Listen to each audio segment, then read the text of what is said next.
शलभ मणि त्रिपाठी जी हमारे साथ हैं। किस तरीके से देखते हैं आप? बहुत अच्छा है। देखिए, आज पहली बार आए हैं। स्वागत है हम सबकी तरफ से, सभी कार्यकर्ताओं की तरफ से बहुत स्वागत है, बहुत अभिनंदन है। पूर्वांचल की राजनीति पर क्या प्रभाव पड़ेगा? बहुत अच्छा, बहुत जबरदस्त प्रचंड बहुमत के साथ सरकार बनेगी। जैसे 22 में सरकार बनी, 17 में बनी, वैसे 27 में क्या पीडीए के कार्ड के तौर पर पंकज चौधरी का प्रयोग भारतीय जनता पार्टी कर? लगातार सांसद रहे हैं, एक लोकप्रिय सांसद रहे हैं, कार्यकर्ता रहे हैं और निश्चित तौर पे भारतीय जनता पार्टी ने प्रदेश अध्यक्ष बनाया है। हम सब उनके नेतृत्व में शानदार काम करेंगे। नहीं तो जो 80 में 43 सीटें आप हारे, क्या उसके बाद पंकज चौधरी पर आप लोगों का मन गया? नहीं, ये तो प्रदेश नेतृत्व और सब मिलकर तय करते हैं, लेकिन निश्चित तौर पे प्रचंड बहुमत की सरकार बनेगी। बहुत बहुत धन्यवाद। बहुत बहुत आभार। ठीक है, तो ये थे शलभ मणि त्रिपाठी, जिनका कहना है कि प्रचंड बहुमत के साथ भारतीय जनता पार्टी सरकार बनाएगी और पंकज चौधरी को प्रोजेक्ट किया जाना उनके सांसदी और बड़ी राजनीति का द्योतक है। गोरखपुर में जिसने कभी शिवसेना को चमकाया, गोरखपुर में जिसने कभी हिंदुओं की लहर को भड़काया और गोरखपुर में जिसने ब्राह्मणों की राजनीति को शिखर पर पहुंचाया, हमारे साथ बात करने के लिए भानु प्रकाश मिश्रा। सर, किस तरीके से देखते हैं अब पीडीए की कार्ड के तौर पर पंकज चौधरी को प्रोजेक्ट किया जाना? भारतीय जनता पार्टी अब क्या सोच रही है?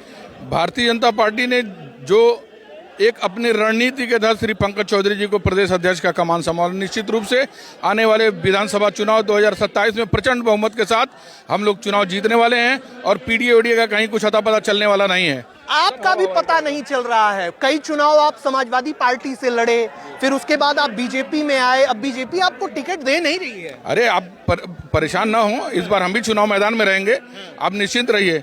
भारतीय जनता पार्टी सर्व दल की पार्टी है, सारे समाज को लेकर चलने वाली पार्टी है और सबको समाहित करेगी। ब्राह्मणों की राजनीति पे आपका बेहतर फोकस रहा है।